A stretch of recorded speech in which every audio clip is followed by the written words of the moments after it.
이제 우리 다 함께 시편 23편 1절부터 6절까지의 말씀으로 기도회를 시작하겠습니다.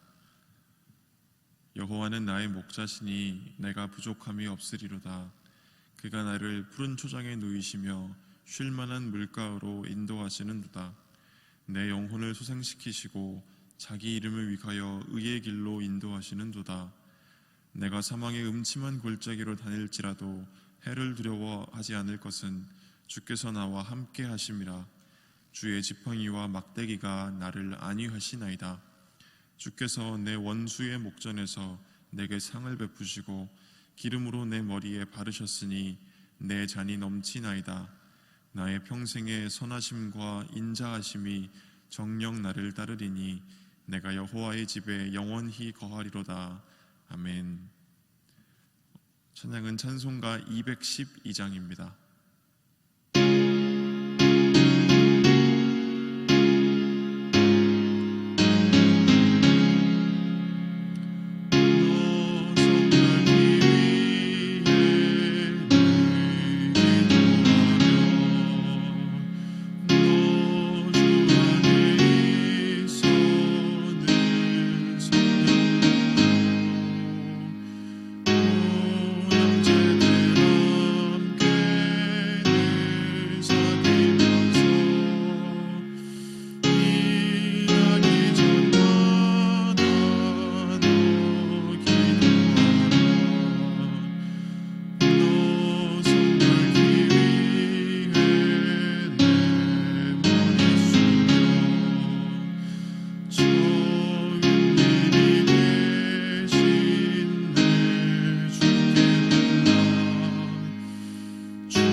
오늘 하나님께서 우리에게 주시는 말씀, 신약성경 마가복음 13장 14절부터 37절까지의 말씀입니다.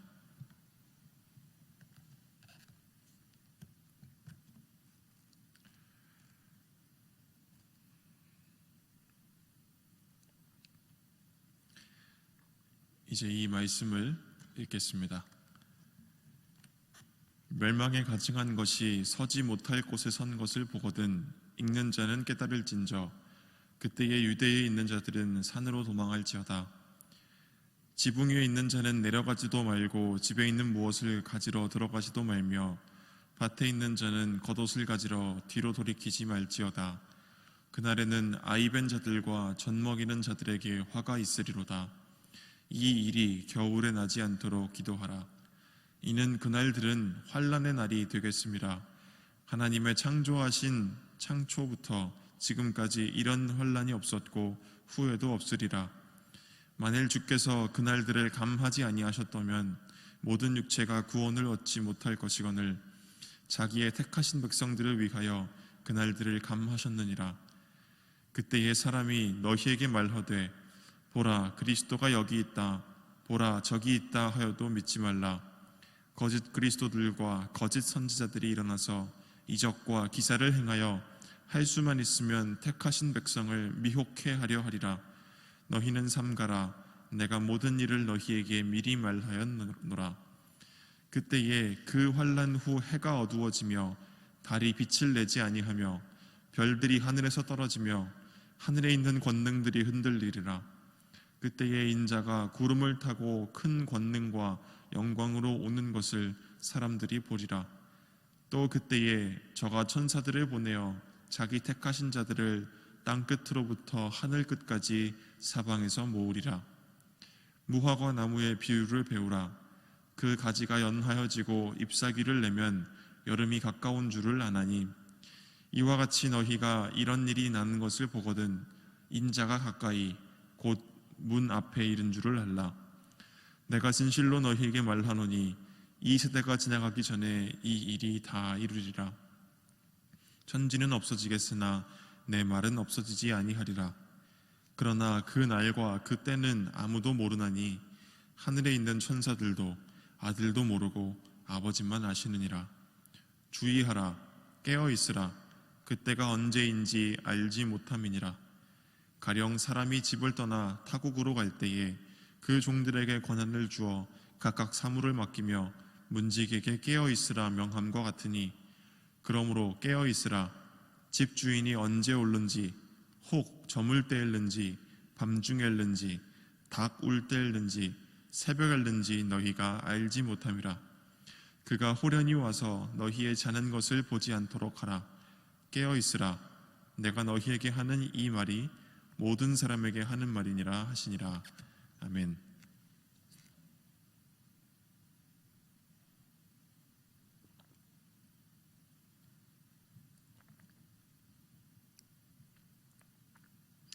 주님을 예배하러 함께 나아온 사랑하는 시온성교회 모든 교우분들에게 주님의 은총이 있기를 빕니다. 마가복음 13장 1절부터 13절까지의 말씀에서 예수님은 성전 파괴에 대한 말씀을 하시고, 그리고 오늘 본문에서 더욱 본격적으로 마지막 때에 일어날 일들에 대하여 말씀하십니다. 오늘 본문의 말씀들은 앞선 성전 파괴에 대한 말씀의 맥락 속에서 읽어야 할 것입니다. 오늘 말씀은 먼저 성전이 파괴될 때 무슨 일들이 일어날 것인가에 대한 예수님의 말씀이며, 그리고 더 넓은 의미에서는 마지막 때에 관한 예수님의 말씀이라고 우리는 이해할 수 있습니다. 예수님의 말씀을 간단하게 요약하면 이렇습니다. 멸망에 가증한 것이 서지 못할 곳에 선 것을 보거든 그때는 모든 사람들이 자기가 어디에 있든지, 유대 땅에 있든지 지붕에 있든지 밭을 갈던 중에 있든지 자신의 하던 일을 버리고 즉시 도망가야 할 그런 때입니다. 그때는 그렇게 도망을 치지 않으면 안 될 정도로 급박하고 위험한 때이며, 특히 아이벤 자들 또는 젖먹이는 자들처럼 취약하고 연약한 자들에게 돌이킬 수 없는 화가 임할 때입니다. 즉 전쟁의 때와 같이 혹독한 시간을 예수님은 여기서 말씀하고 계시는 것입니다. 실제로 유대 백성들은 주후 70년에 이와 같은 일을 겪었습니다. 로마의 티투스 장군이 유대 땅의 반란을 제압하려는 명목으로 유대 땅을 큰 군대와 함께 침략하였고, 습격하여서 성전을 습격하고 그 문을 열고 들어가서 하나님의 임재의 자리라고 여겨지던 성소를 짓밟았고, 그에 의해서 실제로 성전이 예수님이 말씀하신 것처럼 돌 하나도 돌 위에 남지 않고 다 무너지고 말았습니다.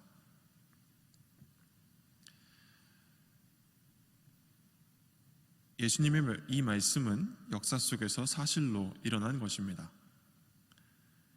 그러나 이와 같은 일은 우리가 살아가는 어느 시대에나 동일하게 일어나는 것이기도 합니다.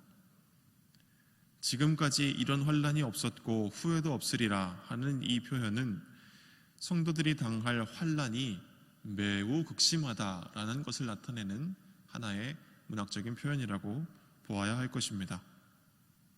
급히 도망가지 않으면 안 될 정도의 환란이 일어나고 그때가 되면 수많은 사람들이 일어나 다른 이들을 미혹할 것입니다.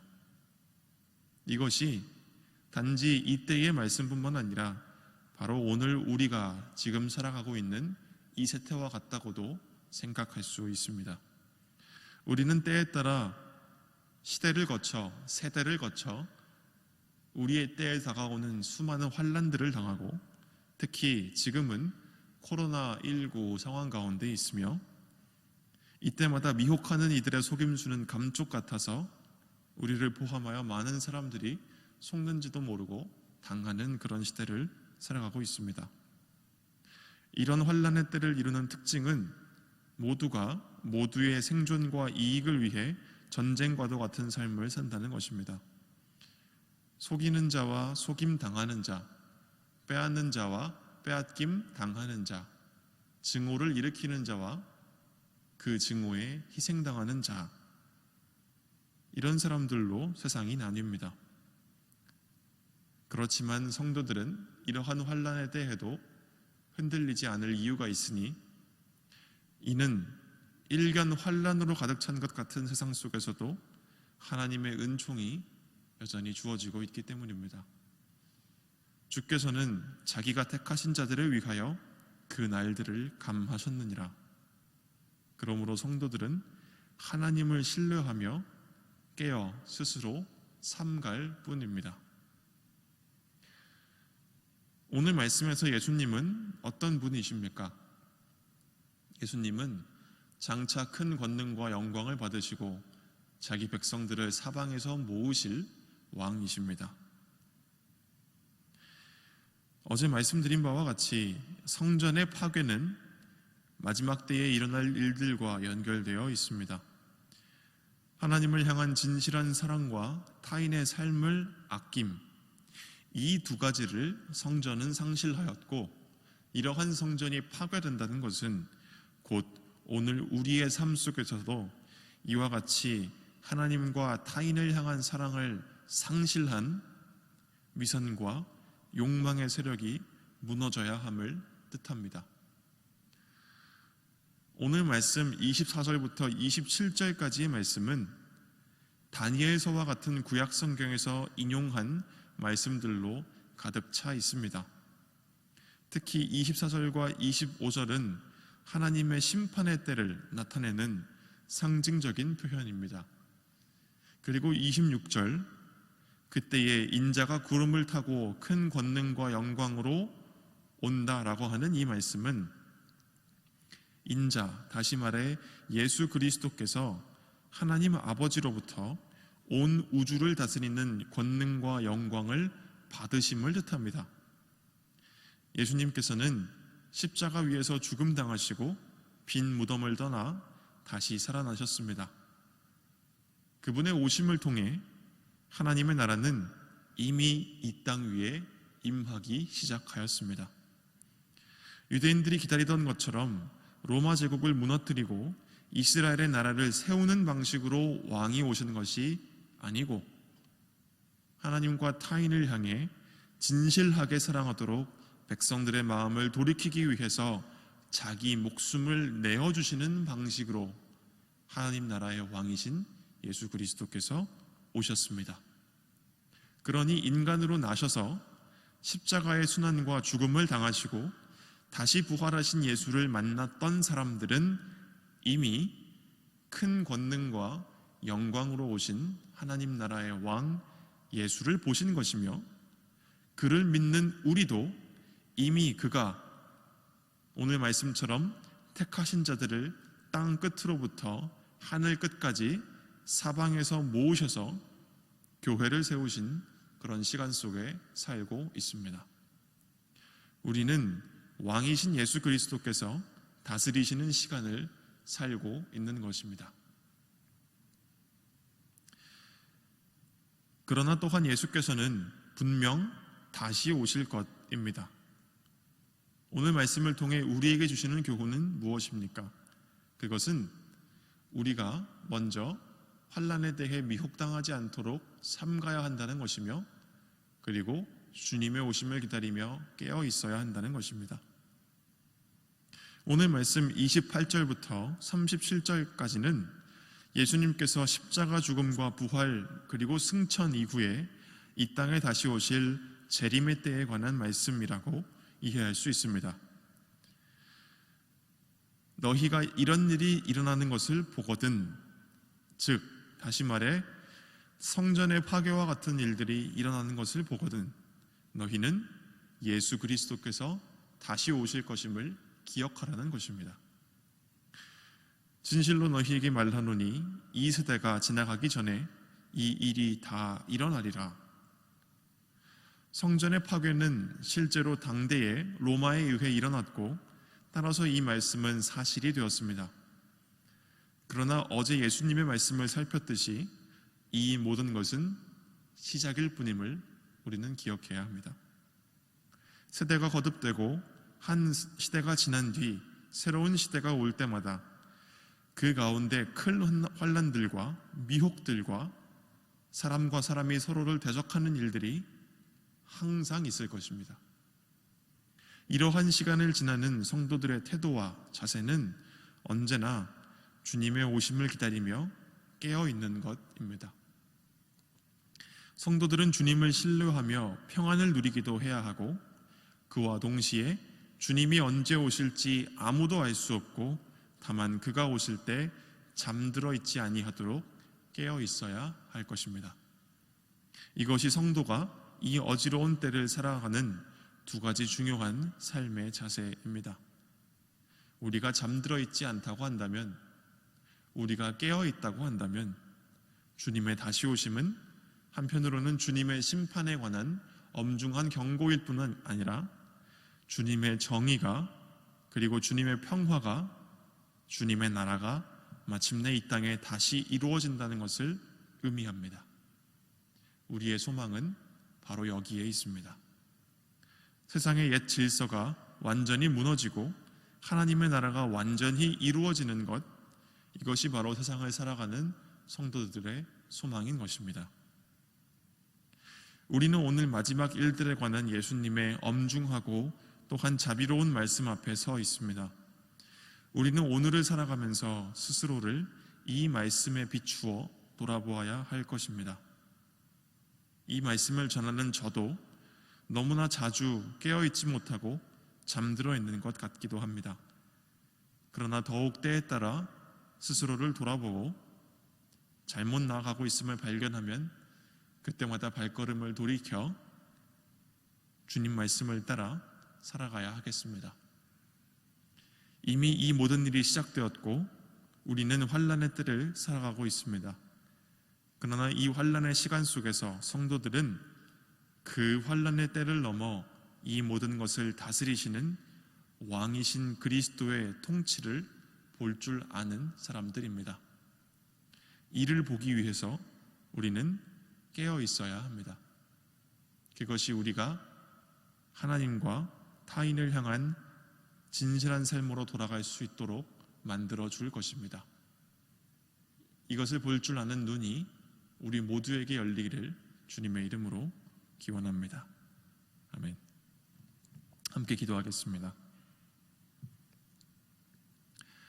참 좋으신 주님, 오늘 우리에게 이 말씀을 허락하셔서 우리가 오늘 서 있는 자리를 살피게 하시고 우리가 깨어 경성하며 스스로 삼가며 조심하며 주님의 오심을 다시 기다리는 사람들이어야 함을 우리가 알게 하시니 감사합니다. 하나님, 때는 어지럽고 때는 환난으로 가득 차 있고 때는 혼란스럽습니다. 주님, 이 가운데서도 우리가 스스로 조심하여 우리의 영혼을 미혹하는 사람들의 목소리에 넘어가지 아니하도록 주님, 우리의 영혼을 붙들어 주시고 또한 그 환난 가운데 우리가 매몰되는 것이 아니라 이 모든 현실 위에서 다스리고 통치하시는 그 예수 그리스도의 손길을 우리가 발견할 수 있도록 허락하여 주시옵소서.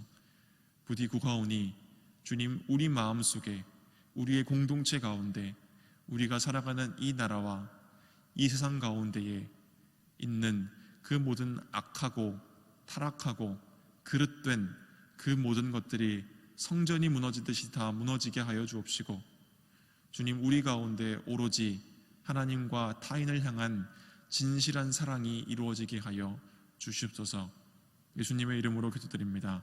아멘. 이제 주님의 말씀으로 축복하겠습니다. 여호와는 내게 복을 주시고 너를 지키시기를 원하며, 여호와는 그 얼굴로 내게 비추사 은혜 베푸시기를 원하며, 여호와는 그 얼굴을 내게로 향하여 드사 평강 주시기를 원하노라. 아멘.